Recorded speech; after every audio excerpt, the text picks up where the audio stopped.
this might be a tough decision right now. My team did absolutely NFL games that were like, whoa. I actually don't Had know. a lot of mixed feelings. Welcome, Disgruntled. We have another guest here on the League of the Wings. And I snapped. Oh shit, he did it too. I'm wearing my birthday suit. What? It's your birthday?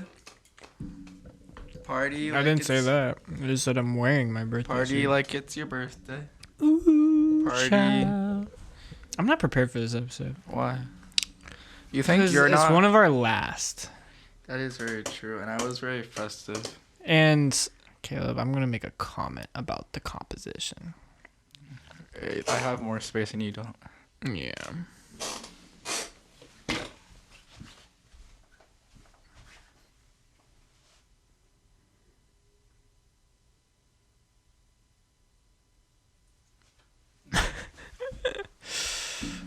Did you change anything?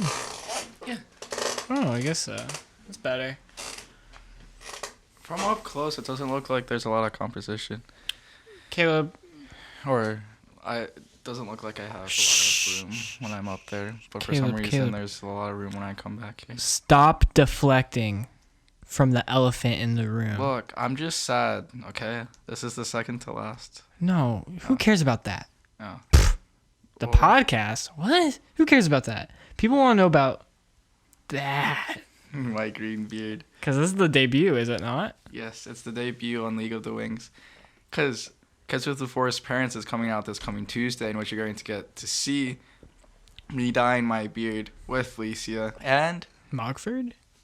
yeah, Monkford, the famous Theater graduate at large? theater graduate. She's in an upcoming film called Ava. That's in the... Wait. That is still not released? Not yet. That's wild. Remember talking about it on like Babellion and like... Bro, the Dune Part 2 post-production is like half the time as the Ava post-production. That's insane. Okay. No, I'm excited to see it because we were talking about it on a different podcast for a while. So, Yes. but that has nothing to do with football. As of right now, I no longer care about Licia or Ava or even film, frankly. What about my beard? Beard counts. Beard is Okay. fine because that does have to do with football. Mm-hmm. It has to do with the Eagles. The Eagles. The one... Not just any Eagle, but the Philadelphia The Eagles. Philadelphia Eagles. You know why? Wait, that's crazy. What do 30 you- seconds. We'll get into that. But yeah, they're in the Super Bowl. They're playing the Kansas City Chiefs. We already kind of discussed this a little last week when we reviewed the conference championships, but we didn't get into predicting the actual Super Bowl. We saved that for an entire episode. So let's see just how much we can milk this. But before we jump into that, there was NFL awards. There was. And boy, oh boy, were awards handed out. All for the wrong... Boy, oh boy. Oh, okay. I understood. I understand the prompt now. I got filibustered myself there. So we both got one right. Congrats. That's pretty impressive. Yeah, we both got one right because at the very beginning of the season, we both predicted for each award. And we got one out of... There's only 7.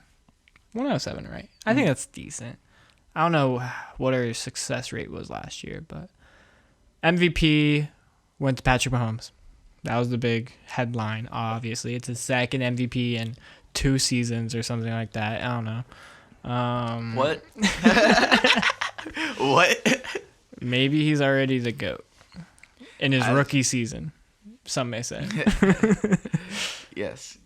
This I don't like. For some reason, I clicked on MVP race, not the awards. No, yeah, There I we mean, go. you were there. I was there. Ooh, I just hit the wire. That may have been a wacky sound you just heard, but we'll find that out later. It's okay. It's going to be an interesting sound for documentation purposes. Thanks. Sorry, I was distracted there for a couple minutes with the podcast because I didn't do my homework like usual. Like it's Caleb a common thing. never does his homework. And I was filling out my Super Bowl predictions. If future employers are watching right now, they could be. Do not hire him. He doesn't do his work ever. I don't do homework. As long as work stays at work, I don't have a problem. Oh. Think big, not small. Okay. Yeah. Don't choose him to be a producer. Great editor. Yeah. I just don't like doing things that are producing. When it comes to editing, record speed, balances multiple projects at once. Hire him for that. Yes. But if you're asking him to research and do like simple entry and logging, no, don't hire. My ADHD will bounce all over the walls, and I will not do it until day of, or 5 minutes before, or during it. I think in the span of this podcast, I think I've only done it once beforehand. Caleb, it's absurd. You know, is Babellion on your resume? It's on my LinkedIn. I don't know if I put it on my resume. If it's on your resume, I could literally be a reference. Yo. Because I'm the co-founder. or Josh.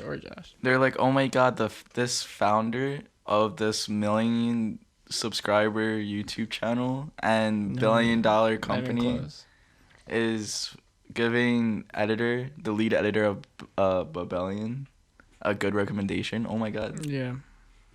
That would sound so good. Yeah. But who were we talking about before? Yeah, we were just talking about Mahomes and how he's already the GOAT 2 seasons in.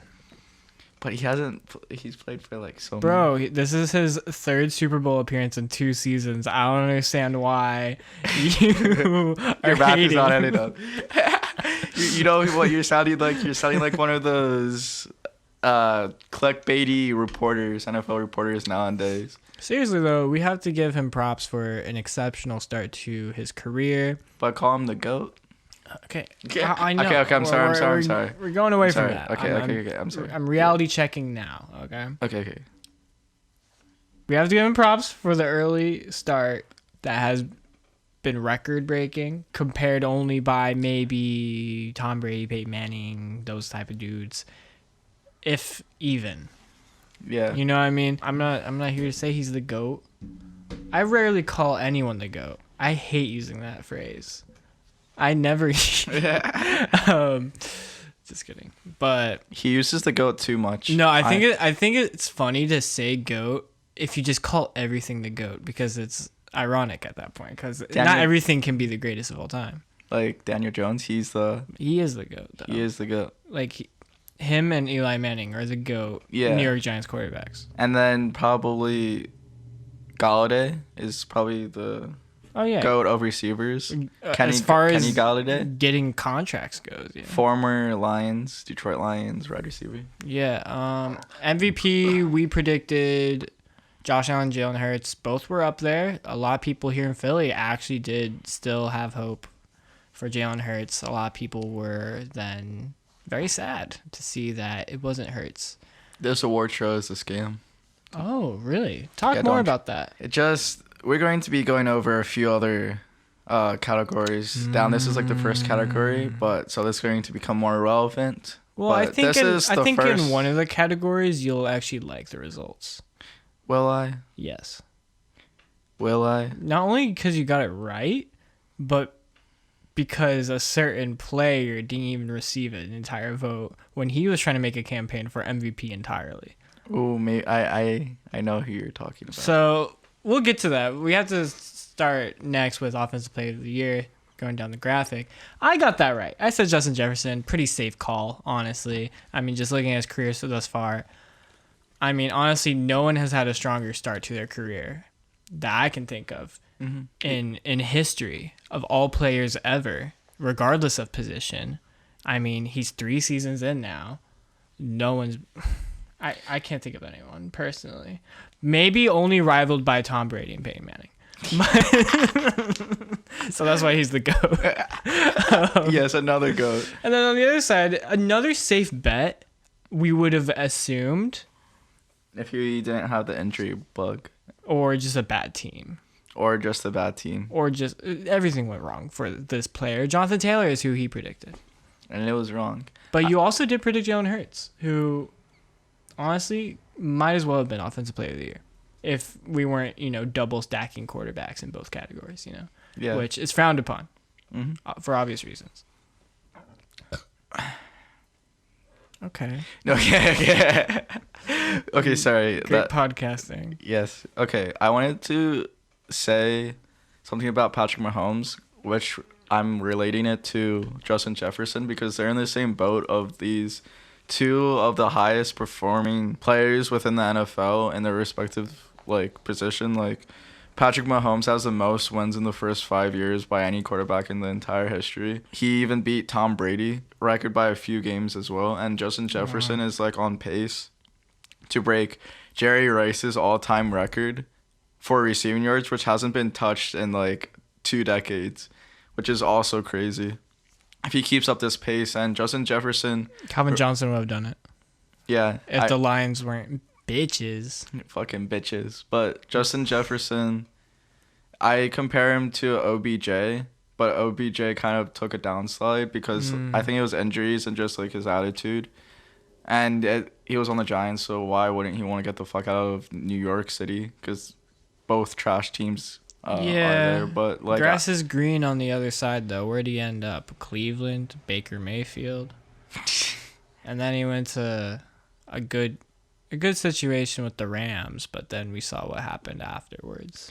Yeah, but he was just never really the same. And I think if Justin Jefferson can right now, I view Justin Jefferson and OBJ the same exact in their prime because I feel like OBJ was dominant for 2 or 3 years or even 3 or 4, and he was putting up Justin Jefferson type stats receiving. You're not comparing yardage. JJ to OBJ, are you?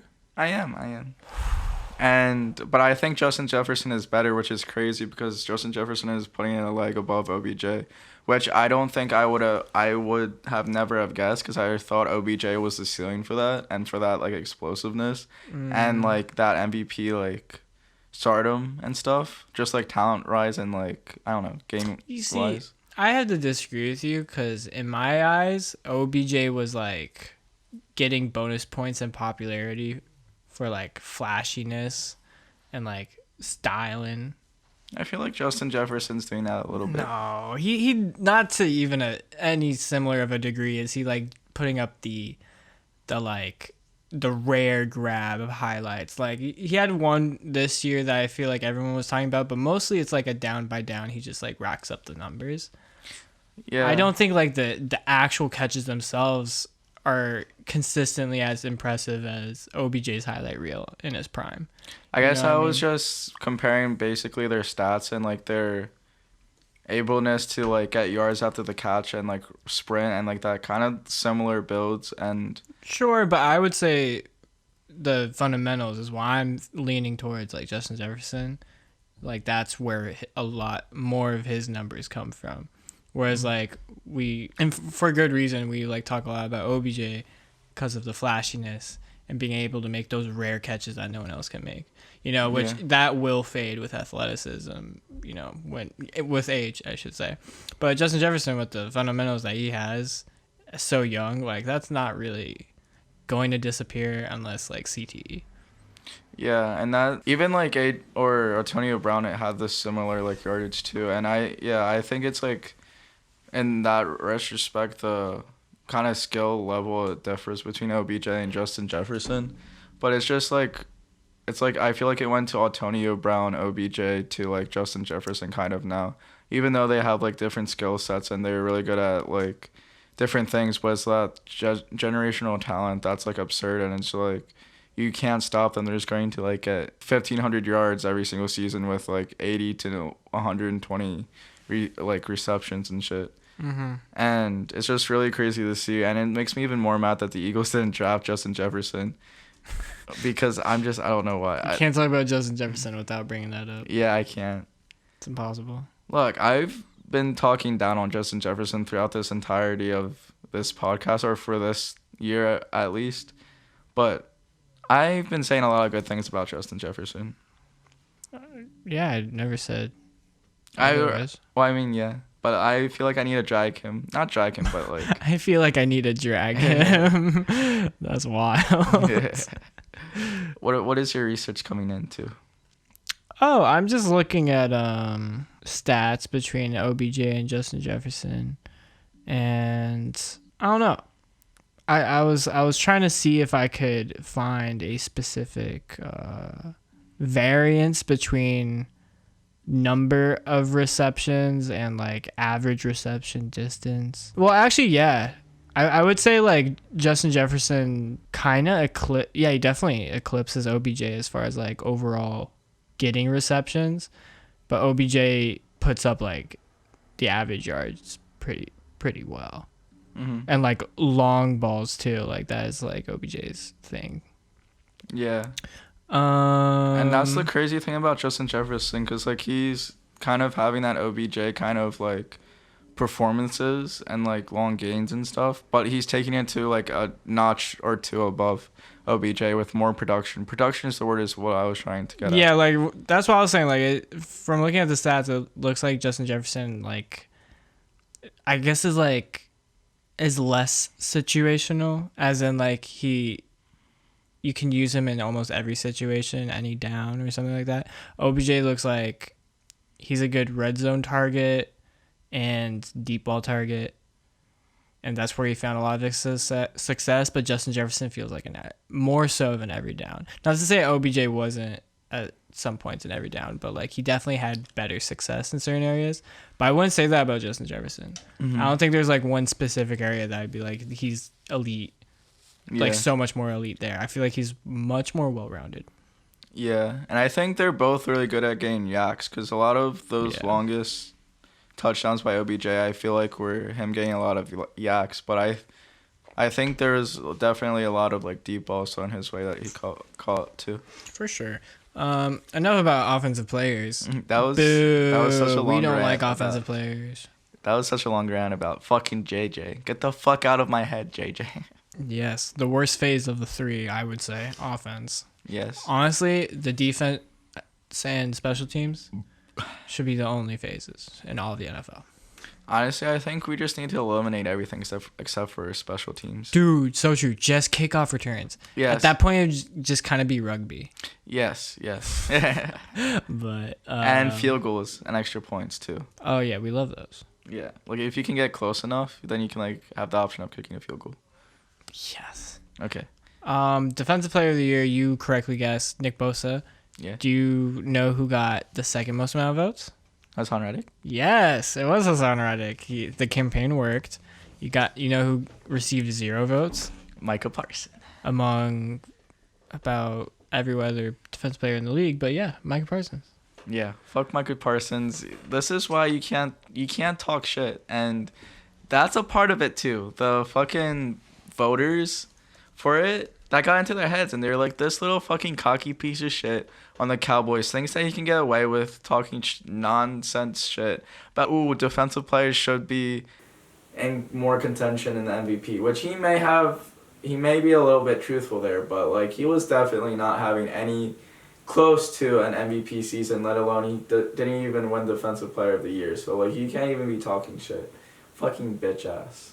Micah Parsons did receive 2. Shit. System overload. No. I don't know why I got a system overload. That's rough. Do you have enough storage? Is that even the issue? We won't know. we don't get to know, is what I'll say. I will try deleting some things though, and hopefully we don't need these old League of the Wings. I feel like if you delete a couple League of the Wings, wouldn't that like make enough space? We don't know if it's a space thing. Yeah, but I was just I guess saying in general. Yeah, I mean maybe, but it's not always about that. What is it about then, huh? Okay. Regardless, Micah Parsons, weirdly enough, did receive some MVP votes, but it's like every person that gets a ballot gets to choose like their top 5. And so he got 2 5th place votes in the MVP voting, but he didn't receive a Defensive Player of the Year. That's weird. Nick Bosa was able to get at best a 3rd place vote, and then he had 3 4th place and 11 5th places, making him the best of the defensive players. Reddick got none. Oh, another thing that was a big storyline was that Oh, Justin Fields got one. Derrick Henry got one. There's actually some wild ones on here, but a really like sweet one that was just kind of like a nod to the assistant trainer on the Buffalo Bills that did the life-saving CPR for Hamlin. Yeah. Was Denny Kellington. Mm. He got a 5th place MVP vote just to honor him, which, you know, that goes on the resume, man. Like, he's a MVP vote getter now. Yeah. Maybe the only MVP vote getter that's not an active player in NFL history. Maybe. I wish he would have had like 3 fifth place votes or like 3 third place votes for like the number 3 on Hamler's jersey number. Another talking point was that A.J. Brown was a vote getter. As he should be. Less than Parsons, though. Trevor Lawrence got some. I mean, he did take a pretty bad team to the playoffs all by himself. Hey, shouts to Dougie P, man. Dougie P. But, yeah, Nick Bosa won. I was correct for that. And we weren't even close the rest of the picks. I would disagree. Actually, I would. Let's look at the offensive rookie of the year voting. It was actually really close. Garrett Wilson. Probably one of the closest races. It was Garrett Wilson. The Jets rookie swept. Okay, I want the vote breakdown. So, wait, no. Okay. Garrett Wilson did receive the most points. But he did not receive the most first place votes. That was actually Kenneth Walker out of Seattle, who received 19 first place votes, whereas Garrett Wilson received 18. But overall, Garrett Wilson received the most voting points. That's crazy. And he even beat Walker by a lot. He beat him by what? Yeah. 27? A 10% vote share differential. Brock Purdy was third, which, you know, we expected him to kind of be up there anyways. Fucking quarterbacks can come in at any time in the season and play 7 games, and he gets a lot of fucking rookie validation. Like, fuck off. You're just fucking Mr. Irrelevant, bitch. Well, think about Pickett, who played the whole season, was only 6th. Okay. Well, I mean, he was trash, so. I would not say that. He's a bottom 5 QB. Olave was 4th. Tyler Allgeier was 5th. 7th was Linderbaum on the Ravens. Interesting. 8th was Christian Watson. 9th was Damian Pierce. And 10th was Isaiah Pacheco. Absent from this, going back to our predictions, Breece Hall and Drake London are number 1s. So we were not close in those regards. Breece Hall would have won it if he was healthy. Drake London would have won it if Arthur Smith actually wanted the offense to do well. And if he actually had a capable QB too. Hey, Mariota did fine. But he wasn't Jalen Hurts. Okay. Talented. Well, I mean, what type of argument is this? You got to bring Hurts up in every single conversation. I also said Alec Pierce, and you also said Jameson Williams. We both took L's there. Defensive Rookie of the Year. Yeah. I came close because one of mine got a vote. Huh? Neither of yours did. So I get fucked. Yeah, because it's rigged. So Sauce Gardner won Defensive Rookie of the Year, meaning both Jets rookies won the rookie categories. Meaning that the Jets general manager is the GOAT. The new poster child of general drafting managers. Of general managers. It was first notably someone who would not be on a poster, so saying poster child is funny. But Joe Douglas is their name. Joe Douglas, what kind of Hey, was a member of the Philadelphia Eagles at one point. What year? As pretty recently, 2016 to 2019. Vice President of Player Personnel. That's why he looked familiar. I knew. Won a Super Bowl. On the Eagles. I knew he looked fucking like familiar. Both of my guys didn't get. I guessed Jordan Davis and Nakobe Dean, and they didn't even get a vote. So I took L's there. L's. Hutchinson got the second most votes, and then it was Tariq Woolen, a cornerback that was kind of good. Well, basically competing for that number 1 spot was Gardner for most of the year, but Seahawks kind of fell off towards the end in general. Fuck the Seahawks. I think Woolen, honestly, I think underrated. I mean, led interceptions of all these guys. Like, I don't know. Personally, I feel like probably should have been second. Hutchinson obviously had some really good moments, but I don't know. Fourth, Thibodeau. Fifth, Jalen Pitre out of the Texans, who I didn't hear too much about him. And he's in my division, but now that I see the statistics, I can see why. And then Sam Williams, did not hear at all about this guy.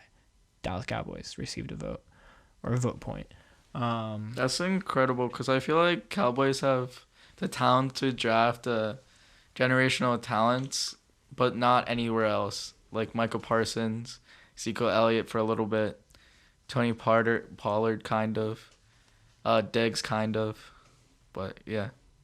It's weird. They can draft him, but they can't haul him in free agency. Is that what you're saying? Yeah, and they can't establish depth, and they don't have winning mentality. They just want to bring in the money.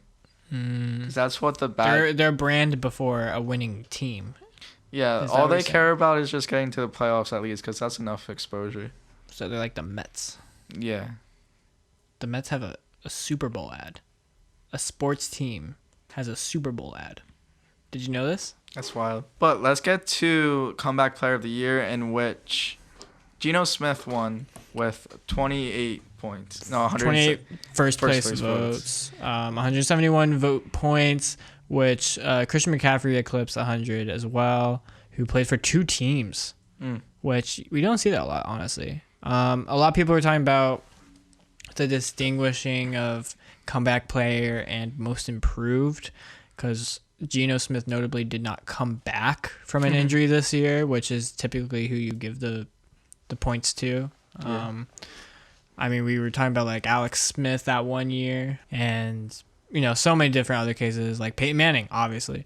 That was a very notable comeback player of the year moment. Obviously, Christian McCaffrey, Saquon Barkley, two very important ones there. Brandon Graham got 2 first place votes. Pretty good. Let's go Eagles. Side note, it's weird that we talked about Alex Smith because it feels like forever since he was in the actual league. Like, it feels like decades since he was actually in the league, but it's only been 2 years. Or 1 or 2 years. I forget. Yeah. But it's crazy how fast and long time is. Yeah, we have a lot of people here, so I'm not going to read them all. DeMar Hamlin's in there. Derrick Henry, of course, who a lot of people thought might have been even the favorite. Did he get injured? Last year, yeah. No.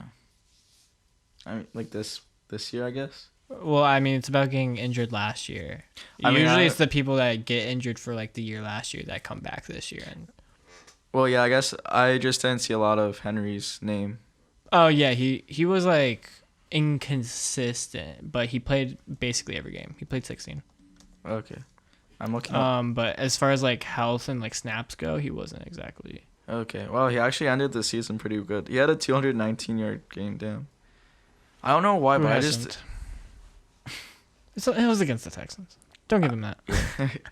But it was crazy how, like, a 1,500-yard, like, performance and 13 touchdowns is just regular for Derrick Henry, and he has to do, like, a magnifold over that to actually get any attention in the media. I want to reset. Okay. I am waiting. Sit down. Sit down. Do it. Don't tell me what to do.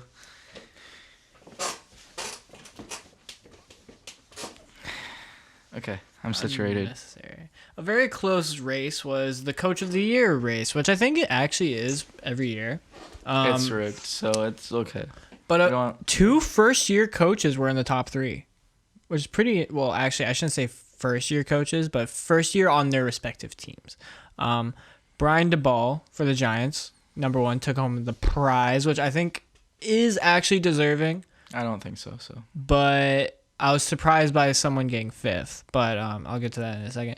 Doug Peterson was 3rd, who first year on the Jaguars as well, making an immediate impact. Kyle Shanahan, we know how much he elevates the 49ers. He got 12 first place votes, 40% share. Sean McDermott was also pretty high up at 4th.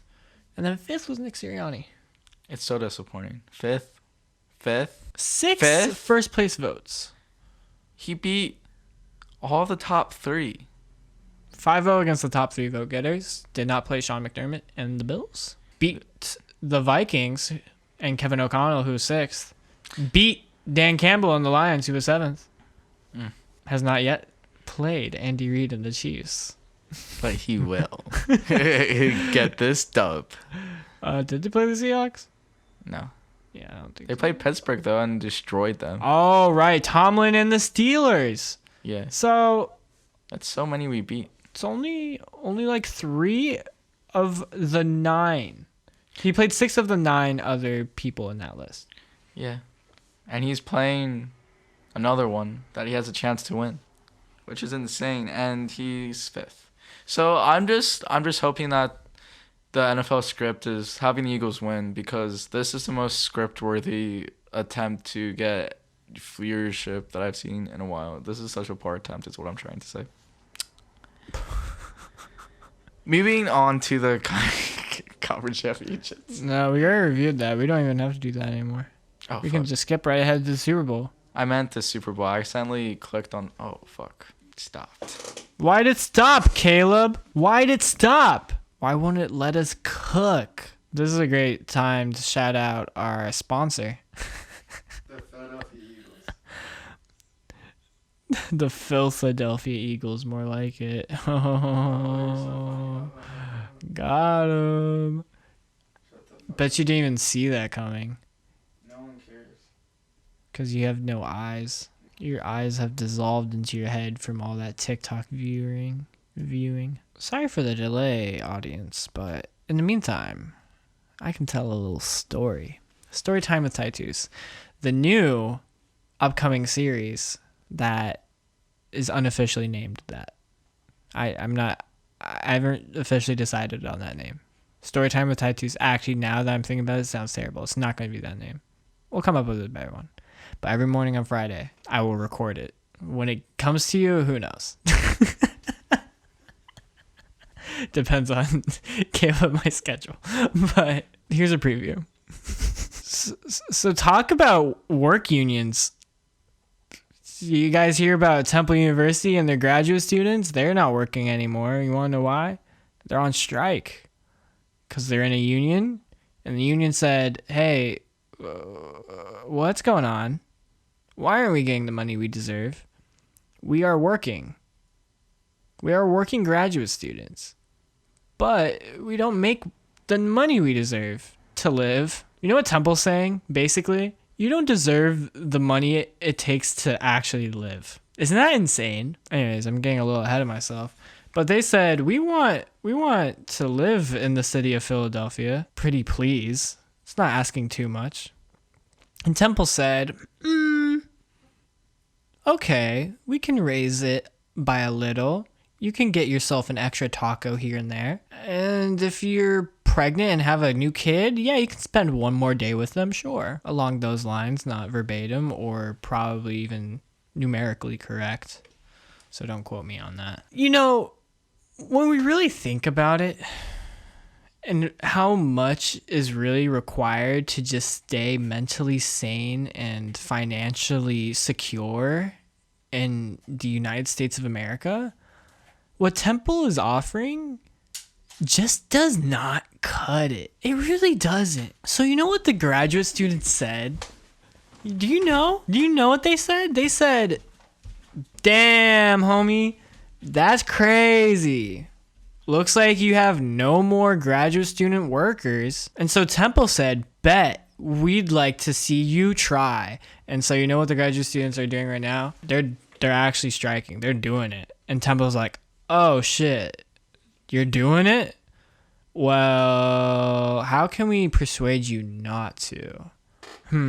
How about instead of negotiating with you about raising your wage and giving you the financial stability you deserve, we'll actually take it away from you entirely by taking away your financial aid, because that makes sense. It makes sense that Temple's trying to say, yes, we do want you to be able to afford to live in the city of Philadelphia, and then also go and take your financial aid away. That makes sense. That adds up. Amazing logic from the Temple University higher ups, the people residing behind the curtain, whoever they may be. Gregory Mandel, if that's even your real name.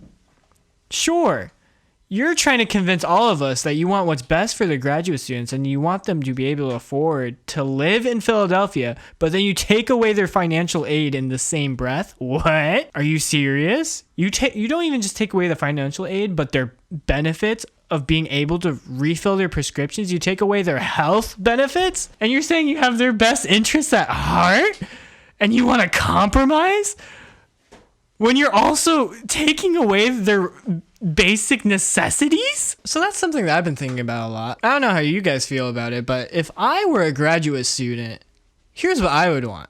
I would want to afford to live in the city that I reside, and I would also want to afford to be able to fill my meds. I think those two things are pretty standard. No? Would you say those two things are not asking for a lot? Or maybe I'm just crazy. Maybe I'm crazy in thinking, maybe most people actually don't want to afford to live in the city they reside and actually don't want to afford to refill their meds. Maybe I'm just the only one.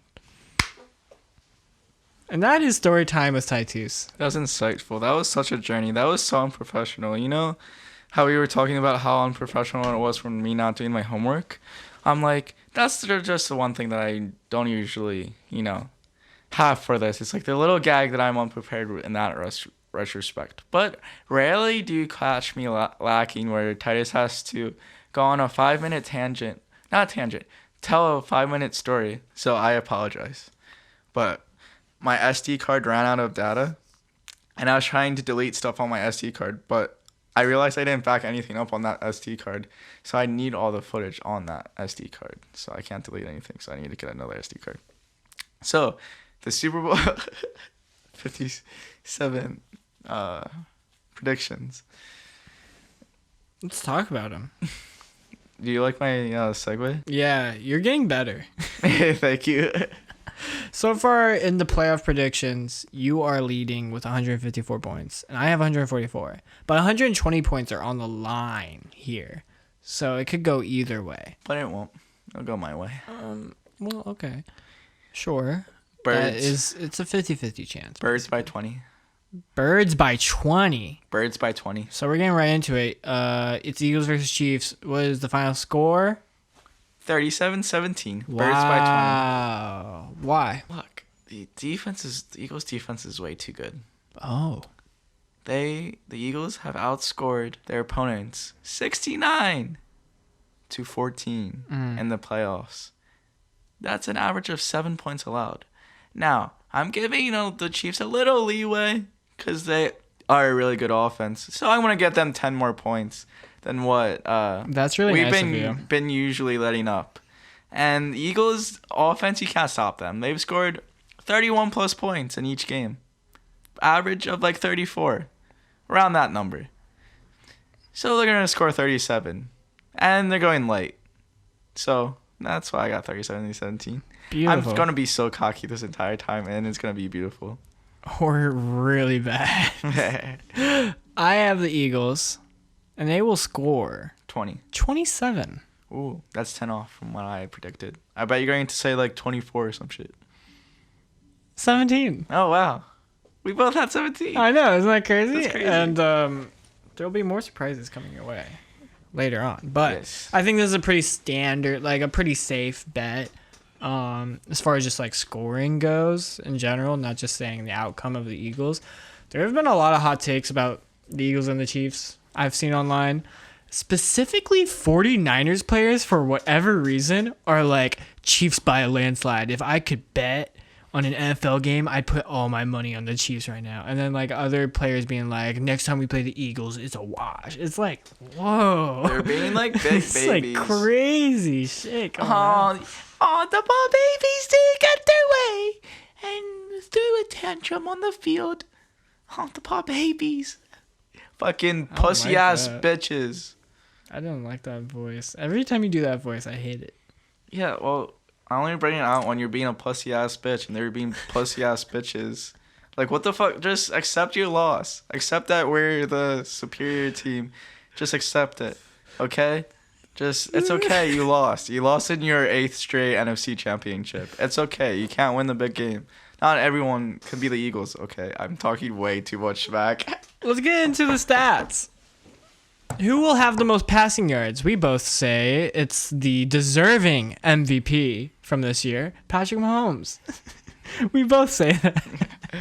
No, it's okay. Oh, did you not write down Patrick Mahomes? No, I did, I'm sorry. but he wasn't deserving. It's okay. I'll take care of him later after the podcast. I just don't want there to be evidence of me pushing him out the window because he's dissing my boy, Jalen Hurts. Gotcha. Who will have the most receiving yards? A.J. Brown. Me too. I also have AJ Brown. That's wild. The last three are both kind of correct. Yeah. I mean, not correct. We don't know that yet. We already got the NFL script. I'm sorry. Yeah, sorry guys. Do we have 4 in a row? That'd be wild. Unfortunately, no. I was going to write Miles Sanders, but I actually have Jalen Hurts. I think Hurts is going to do something crazy against this defense. I don't know what. I don't think the offense will be as high scoring as Caleb think it will be, but I think we'll see some efficiency offensively, and then the defense will just take care of the rest, and Eagles won't feel the need to score as much after that point.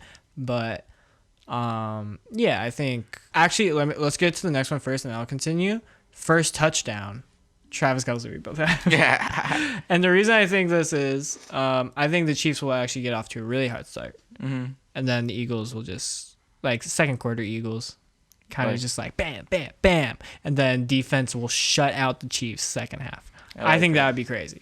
Like it looks really even and back and forth in the first half, and then it's just defensive Hassan Reddick Super Bowl MVP second half. Classic Eagles dub. I feel like that's their literally signature win, and that's how they've been winning all this year. That's literally the most classic Eagles win this year. Take care of them in the second quarter, play a little defense, score a couple more possessions, cushion it up, we'll take the dub. And I was about to say Jalen Hurts for the most rushing yards too, which is weird that we flip-flopped. Oh, and there's more to go in the similarities. We both have fumble recovery as our prop bet for what occurs first. Interception, fumble recovery, safety, or turnover on downs. That's insane because that's out of 4. That's a 25% chance of happening. And then we also have another one. We both think the Eagles will have the most sacks. That's which crazy. I actually think is a safe bet, considering how many sacks they've had this year. It's pretty crazy. You know that the Chiefs are second most, which is wild. Okay. But they're Eagles 15 away. Yeah, it's 15 away. It's come on. Also, Reddick recently has been phenomenal. He's heated up, or has heated up. Yeah. Do we have the same total field goals missed? You say 2. I went way safer and said 0. But explain why 2. Where do you think those will fall? Will it be Elliott? I feel like it's going to be nerves. 1 each. Like the Super Bowl 2017, because there was 2 extra points missed, and I think 1 field goal missed too. Well, I should specify, extra point misses won't count here. Yeah, but still, it's still a missed kick, I guess. Yeah, I'm just making sure you're keeping the same answer. Yeah. Thank you. But I think there's 1 or 2 missed field goals as well, which is absurd. Will there be a 2-point conversion made? I say 1. Yes, which I could see. I feel like both coaches would go for it on the biggest stage. But I say no. Yeah, why do you say no? It just won't be made on either side? I think I don't think it'll get to a point where either of them go for it. I think the scoring will just be kind of standard. And it won't ever get to a point where you even have to think about it. Yeah. I think there's going to be an extra point missed. Okay, yeah, if an extra point gets missed, then it would make sense. But I think kicking will be fine. Yeah. How many yards on the longest kick return? So I'm going to give you a chance to change this answer because there is a specification that you may have missed. It's Price is Right rules. So whoever is the closest without going over the number gets the 5 points here. So Zach's number? No. Whoever's closest to the exact number without going over. So if it's like 47, you wouldn't get it because you went over. No, so if it was like 49, I would get it. Yeah, just making sure you're okay with staying at 48. Yeah, it's gonna be All right. right on the dime. So I don't. Right there. I say 30. Boo. That's boring. Yeah. Boo. I'm trying to catch up though. Like, Boo. I can't afford to do that. That's boring. I have to catch up to you. It's say 10 points behind. Say 10. 10? No, what I should have done was I should have done like 49. Change it real quick. I should have done 49. You bastard. Then you would have had to get 48 on the dime, which is what you say is going to happen. Any other mean, wild, hot takes or predictions you have for the Super Bowl 57? Maybe like a commercial prediction or a halftime show prediction? Yeah. No, but you want to hear our plans? Okay, sure. Because I forgot to tell you these plans, but we have more confirmed plans if you're down. So, this is a very extensive plan that Trey mostly developed, but I'm interlude. If it's a Trey developed plan, I'm scared. But it sounds kind of cool. We get up at 10. Okay. Because that's what I said originally, that I wanted to start drinking at 10. We take a shot right when we wake up. Okay. We go to center, relax a little bit, walk around, grab some lunch, continue drinking. Mm-hmm. Take a couple more drinks, like before we go or something. Sure. That's around 11:30 that we leave. Come back at 2. Oh. There's a block party happening on Temple, near Temple. We visit. We say hi to people. We get some good reactions. We go back around 4 to Center City, start drinking at the bars, and stay there the entire game. Or at least I will, because Trey's going to be going back to Teresa's to watch the game with her at halftime. But I will not be attending, and most likely you will not be attending too. So I say for... Oh my god, that's so funny. More than likely, we will be drinking buddies the entire game. And then... Wait, where are Brendan's plans? He has to work at Chickies and Pete's. Really? Yeah.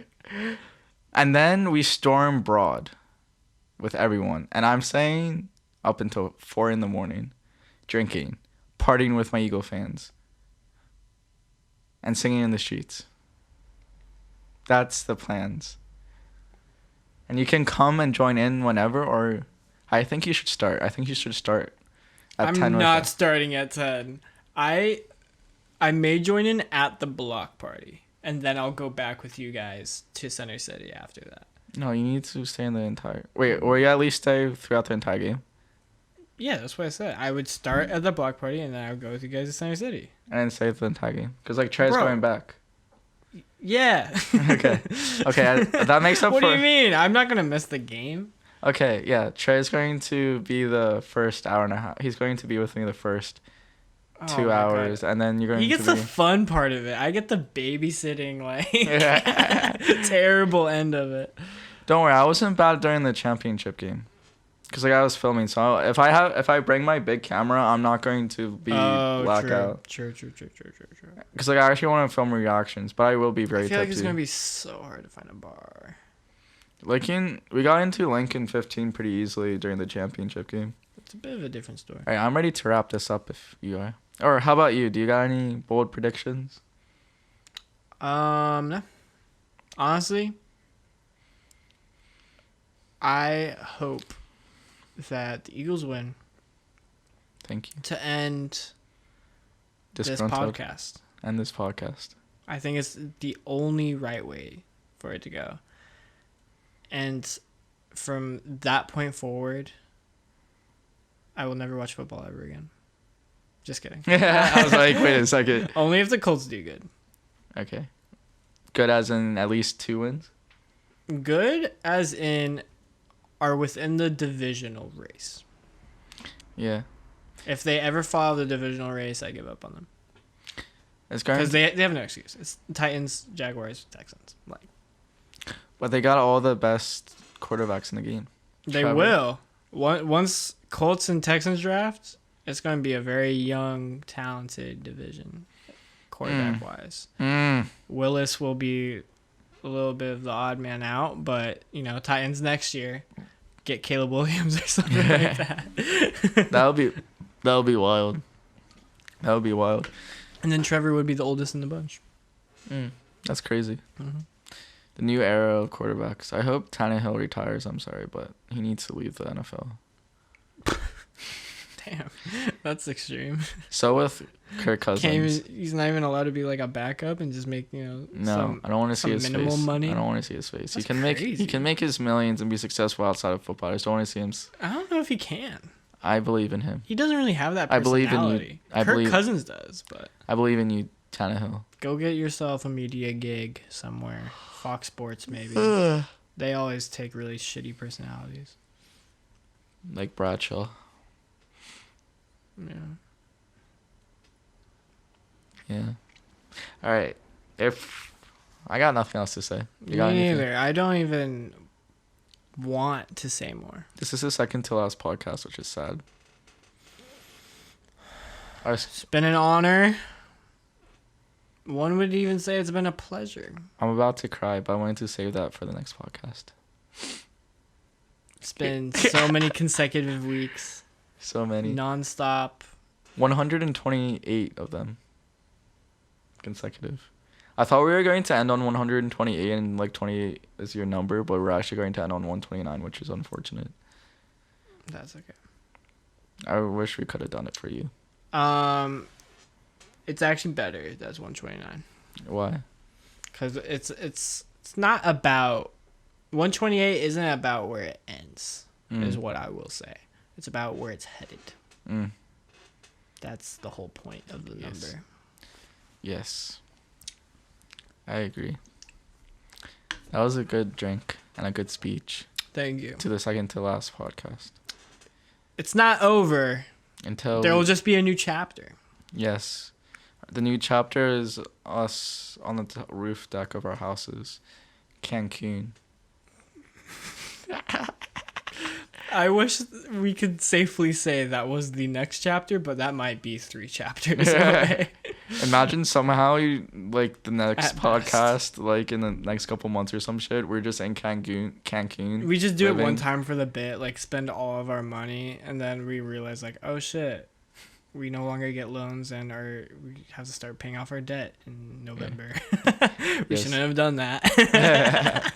Imagine we film like 50 episodes somehow too, because like we spend like 3 months there, and then we just release it like an actual show, and we just trick everyone to think that we're actually there, and then once all 50 we come could out, easily do that in LA.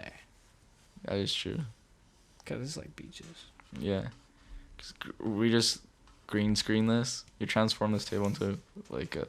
Yeah, transform this table into a green screen. Or that. It'd be really difficult to transform this table into a green screen. Yeah, because I think we would have to like melt the glass, right, somehow, Yeah, and make exactly. like a greenish. Yeah, exactly. All right. Bye. Hello. Goodbye.